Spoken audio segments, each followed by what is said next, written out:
TRS నాయకులందరి మీద కూడా విమర్శలు చేస్తూ వచ్చారు. ఆ టైంలో ఆయన మీద దాడులు జరిగాయి. బీఆర్ఎస్ పార్టీయే నా మీద దాడులు చేసే ప్రయత్నం చేసింది. వాళ్ళే చేపిచ్చారు అని ఆయన బహిరంగంగానే మాట్లాడారు. ఆ తర్వాత కొన్ని కేసులు నడిచాయి. బీజేపీకెళ్లారు. మళ్ళీ బీజేపీలో ఇమ్మడలేక బయటకొచ్చారు. కాంగ్రెస్ పార్టీలో జాయిన్ అయ్యారు. ఆ పార్టీ నుంచి ఎమ్మెల్సీగా ఎన్నికారు. ఇవాళ ఆ పార్టీ నుంచి కూడా సస్పెండ్ అయ్యారు. సరే ఆయన పార్టీ భవిష్యత్ కార్యాచరణ ఏంటి అనేది ఆయన విషయం గాని, ఈ విషయంలో మల్లన్న మాట్లాడిన బీసీల విషయంలో గానివ్వండి, ఇవాళ కాంగ్రెస్ పార్టీ ఆయన సస్పెండ్ చేసిన విషయంలో బీఆర్ఎస్ పార్టీ వెర్షన్ ఏంటి? మొదటిసారిగా యోయో టీవీ స్టూడియోకు పిలిచి మాకు ఈ అవకాశం ఇచ్చిన యోయో టీవీ ప్రతినిధులకు మీకు నమస్కారాలు తెలియజేస్తూ ఈ చర్చలో పాల్గొన్న ప్రతినిధులందరికీ కూడా పేరు పేరున నమస్కారాలు తెలియజేస్తూ వాస్తవికంగా ఆ రోజు కాంగ్రెస్ బీజేపీ పార్టీలు కలిసి టీఆర్ఎస్ పార్టీ మీద ముక్కుమ్మడిగా లేనిపోని మల్లన్న లాంటి వాళ్ళను చాలామంది యూట్యూబ్ ఛానళ్లను ప్రోద్బలం చేసి టీఆర్ఎస్ పార్టీ మీద లేనిపోని అబండాలు ప్రజలలో వ్యతిరేకత తీసుకురావడం కోసం ఓ 10 సంవత్సరాలు చేసింది ఒకసారి కాంగ్రెస్కి యుద్ధం ఏందనే కాన్సెప్ట్లో ఆలోచింపజేసే విధంగా అవకాశం అంటే ఆ విధంగా ప్రయత్నాలు చేసిన తర్వాత మల్లన్న వాస్తవంగా బీజేపీలో పోయిండు, బీజేపీ నుంచి తర్వాత కాంగ్రెస్లో పోయిండు, ఎలక్షన్ తర్వాత పోయిండు, ముందు పర్ఫెక్ట్గా కాంగ్రెస్కే చేసిండు.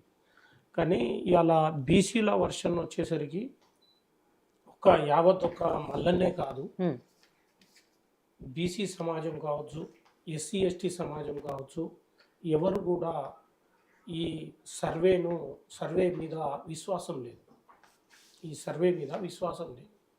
ఒక రాజకీయ సర్వేనా ఇది? రాజకీయాల్లో చట్టసభలలో కల్పించే సర్వేనా ఇది? బీసీలకు లేని ఎడల ఉద్యోగ అవకాశాలు కల్పించే సర్వేనా? లేని ఎడల విద్యా అవకాశాలు కల్పించే సర్వేనా? ఇది బీసీలకు 3 విధాలుగా ఉపయోగపడాలి.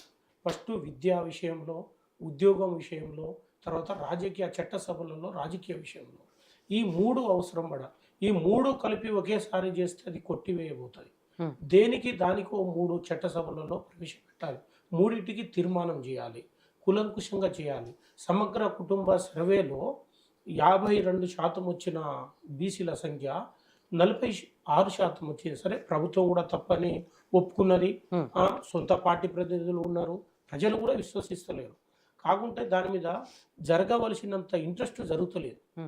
ఇంకోటి, ఇవి రేపు చట్టసభలలో ఎవరు పోయి కోర్టులో పోయి వేసినా కూడా ఉట్టిగానే వీగిపోయే పరిస్థితి ఉంది దానికి. కాబట్టి ఇది చిత్తశుద్ధితో బీసీలకు ఏదో చేస్తామనే కాన్సెప్ట్ కాకుండా చిత్తశుద్ధితో వీళ్ళు చేస్తలేరు. సరే, మల్లన్న విషయం వాళ్ళ పార్టీ అంతర్గత విషయం. వాళ్ళ పార్టీ వాళ్ళే కావచ్చు, బయట పార్టీ వాళ్ళు కావచ్చు, ప్రజలందరూ కూడా ఆ బీసీ సర్వే మీద, బీసీ కులగణన మీద, ఇక కామారెడ్డి డిక్లేషన్ మీద నమ్మకం ప్రజలకు లేదు, దాదాపుగా లేదు. అయితే ఇంకోటి, కొందరు దాని మీద అవకాశం, విశ్వాసం లేదు కాబట్టే దాంట్లో చాలామంది పాల్గొంటలేరు. కాబట్టి ప్రజలకు ప్రభుత్వం విశ్వాసం కల్పించాలి. ఫస్ట్ ప్రజలకు ప్రభుత్వం విశ్వాసం కల్పించాలి. ఏంది, ఎవరెవరు పాల్గొనలేదో వాళ్ళ ఇంటికి పోయి సర్వే చేసుకొని రావాలి తప్ప ఆన్లైన్లో అప్లై చేయమన్నాడు ఏంది? ఆన్లైన్లో అప్లై చేయండి. ఎవరు విలేజ్ వైడ్గా ఎవరెవరు మిస్ అయినరో వాళ్ళ లెక్కలు తీస్తే సింపుల్గా అయిపోద్ది. ప్రతి సచివాలయంలో, గ్రామ సచివాలయంలో బీసీలు ఎంత, ఓసీలు ఎంత, క్యాస్ట్ వైజ్గా డేటా పెట్టండి.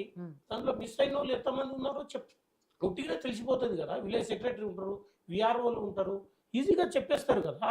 దానికి దానికి ఏదో బూత్ అద్దం పెట్టి ఏదో సర్వే చేయాలి, ఏదో ఆన్లైన్, ఇదంతా ఎందుకు? ప్రతి విలేజ్లో పోతారు. బీసీలు ఎంత, ఎస్సీలు ఎంత, ఎస్టీలు ఎంత అనేది కామన్గా అందరికీ తెలిసిపోతుంది. దానికి ఇంత రాద్ధాంతం చేయవలసిన అవసరం లేదు. ఇంకోటి, ప్రభుత్వానికి నిజంగా చిత్తశుద్ధి లేదు.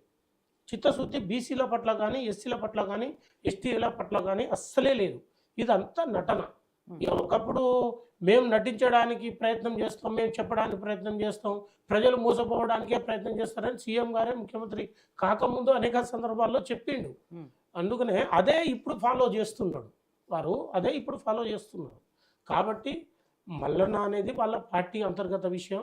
ఆ విషయంలో మేము కావు. కానీ తెలంగాణ ప్రజలకైతే కాంగ్రెస్ పార్టీ కామారెడ్డి డిక్లరేషన్లో బీసీలకు కులగణన చేస్తామన్నారు, వాళ్లకు రిజర్వేషన్ కల్పిస్తామన్నారు, ఉద్యోగ విషయంలో కల్పించాలి, విద్య విషయంలో కల్పించాలి, రాజకీయ చట్టసభలలో కల్పించాలి.